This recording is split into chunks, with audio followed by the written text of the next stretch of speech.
السلام عليكم. الفيديو اللي هتسمعوه لمدحت شلبي دلوقتي بيعترف على نفسه اشتغل برخصة. اسمع كده وتعالى لي.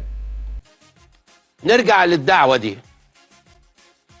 أنا كنت أفضل، والكلام موجه للإنسان اللي أنا بعتز بيه شخصيا، اللي معاه علاقات طيبة جدا جدا، أستاذ ممدوح عباس.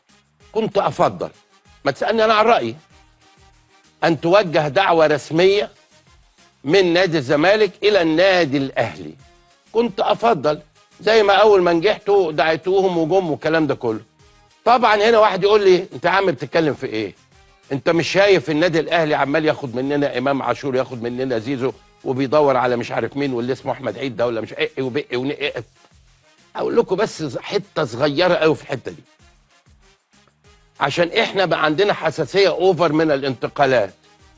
خلي بالك خلي بالك، مساله انتقال لاعب من نادي الى نادي منافس هذا امر طبيعي جدا جدا جدا. حته بقى انه امام عاشور كان غنى اغنيه ضد الكابتن صالح او مش هذا موضوع اخر، انا ماليش دخل بيه. هذا يقبله او لا يقبله النادي الاهلي ومسؤوليه، مش دي قصتي.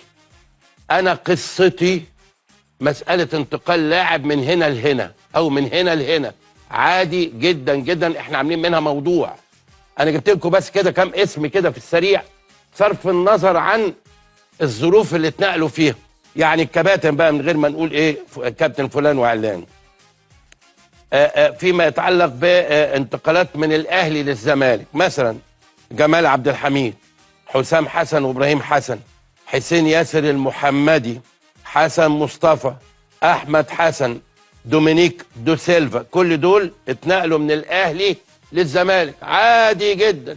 سيبك بقى من ده، ما تقيدش فراح او بقي ونقي، لكن في النهايه انتقلوا من الاهلي للزمالك. العكس، من الزمالك للاهلي، رضا عبد العال كان انتقال تاريخي، معتز اينو، مؤمن زكريا، صبري رحيل، امام عاشور، محمود عبد المنعم كهربا، احمد سيد زيزو، عادي جدا جدا جدا جدا. طيب نروح لبعض الامثله العالميه عشان تفهموا ان الموضوع ده طبيعي جدا، لازم تفهموا الكلام ده.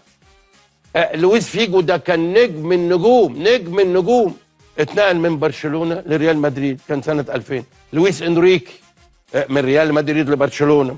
كارلوس نيفيز مانشستر يونايتد لمانشستر سيتي.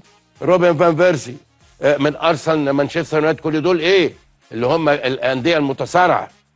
رحيم ستيرلينج من ليفربول لمانشستر سيتي. كريم بنزيما. لكن في الاول وفي الاخر هي منافسه، زي ما قال بيير دو كوبرتان باعث الحركه الاولمبيه الدوليه. الشعار بتاع الاولمبياد نتنافس بشرف من اجل الوصول الى الاعلى والاسرع والاقوى. ده الشعار بتاع الاولمبياد. الاولمبياد هي ارقى مسابقات في العالم. ده الشعار بتاع الرياضه، نتنافس بشرف. حط تحت شرف دي 20 خط، من اجل الوصول الى الاقوى والاعلى والاسرع. هذا هو الامر. فما تاخدوش المواضيع بحساسيه. واتمنى ان احنا نشوف كابتن الخطيب والاستاذ ياسين منصور موجودين في المدرج مع مجلس اداره نادي الزمالك في النهائي. ليه لا؟ هذا هو الامر. اتمنى تكون الرساله وصلت، وما نعملش من الحبه قبه، ونقلل شويه من البيانات، ونخلي الامور اهدى من كده في الوسط الرياضي. كلام برضو كبير زياده عن اللزوم، زياده. هنقول لكم يا جماعه، احنا من شهر واحد بس لغايه النهارده قدامي هي البيانات. كام بيان يا جماعه؟ النادي الاهلي عمل 11 بيان في شهر. يعني تخيلوا احنا زمان لما الاهلي ده يقول لك في بيان هيصدر بعد قليل، ده الدنيا كلها بتستنى النادي الاهلي هيقول ايه. وممكن السنه كلها تعدي ما يطلعش بيانين ثلاثه. النهارده شهر واحد 11 بيان، 11 بيان. لازم تراجعوا يا جماعه، ما اقصدش اطلاقا اقلل من حد والله، لكن راجعوا المنظومه الاعلاميه. والصديق الغالي الاستاذ جمال جبر ما يزعلش من كلامي ده، لانه ده النادي الاهلي. لما النادي الاهلي يصدر بيان يبقى الدنيا كلها مستنيه البيان. لكن مش ممكن كل شويه بقى، بقول لحضراتكم 30 يوم فيهم 11 بيان، يعني يومين والتالت بيان، يومين والتالت بيان، يومين. مش ممكن، ده مش معقول على الاطلاق. طيب ليه بقى الاعلام القذر كله مركز على زيزو وامام عاشور بالذات؟ لان بصراحه الاثنين دول واجعين البليله جدا جدا جدا، عشان كده طالقين الكلاب اللي شبه العينه دي كده عشان يهاجموا زيزو بالذات وامام عاشور، امام عاشور وزيزو، لان الصفقتين دول كانوا واجعينهم جدا جدا، اتنين من احسن اللعيبه الموجودين في مصر، ولذلك اخذوهم من البليله. وبقول لك انا صديق شخصي لممدوح عباس، ممدوح عباس اصلا اللي هو الكفيل بتاع الزمالك اللي بيصرف على كل يوم بيدي نادي الزمالك مصروفه في ايده. لو عباس ده قطع المصروف من على نادي الزمالك، نادي الزمالك يشحت رسم فهم نظم. عمرك شفت نادي في العالم بيعتمد على فرد في مصروفه وفي انفاقاته؟ في نادي في العالم كده بيعتمد على شخص؟ طب الشخص ده لو اتقمص ومش عايز يصرف عليه يعمل ايه؟ نيجي بقى للمعرض برخصه اللي هو شلبوكة مذيع الكلوتات، بيقول لك الاهلي عامل 100 بيان، ما يعمل 100 بيان، ايه المشكله؟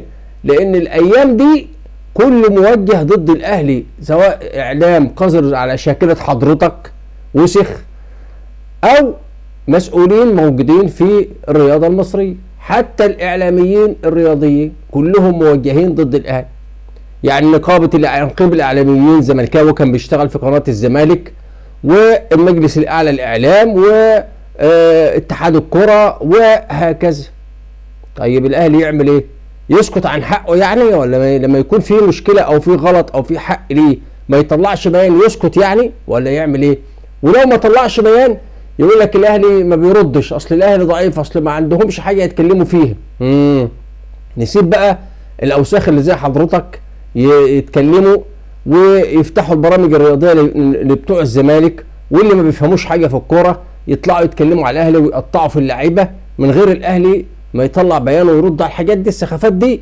ولا هو دلوقتي زمن الاوساخ القذرين اللي زي حضرتك هو اللي يتكلموا ويطلعوا على الشاشات، انما احنا الاهلاويه ملناش بقى ايه نتكلم؟ لا، اذا كان المسؤولين عن الرياضه كلهم زملكاويه وفي القنوات كلهم زملكاويه وبتوجيهات ومشتريين وواخدين فلوس ومتوجهين من شخص واحد، فاحنا اصحاب الصفحات البسيطه دي هندافع عن النادي الاهلي، واي كلب هيتكلم عن النادي الاهلي هنديله بالجزمه. خلاص بقى، اصل احنا بص اسمع، احنا ما عندناش الا النادي الاهلي عشان تكون عارف يعني، واكتشفنا ان هو حارقكم جدا جدا من زمان ودايس على رقبتكم بالجزمه. خلاص، وانت شخص تشتغل عند اللي يدفع لك فلوس، بدليل ان انت بتعرض لتركي الشيخ لان هو طبعا الكفيل بتاعك وبيدفع لك، وبتعرض لاي حد يدفع لك فلوس وانت اعترفت بالكلام ده، فمفيش مشكله. لكن تيجي ناحيه النادي الاهلي لا، بالقديمه هنديك على دماغك وهنشيل لك الباروكه دي كمان.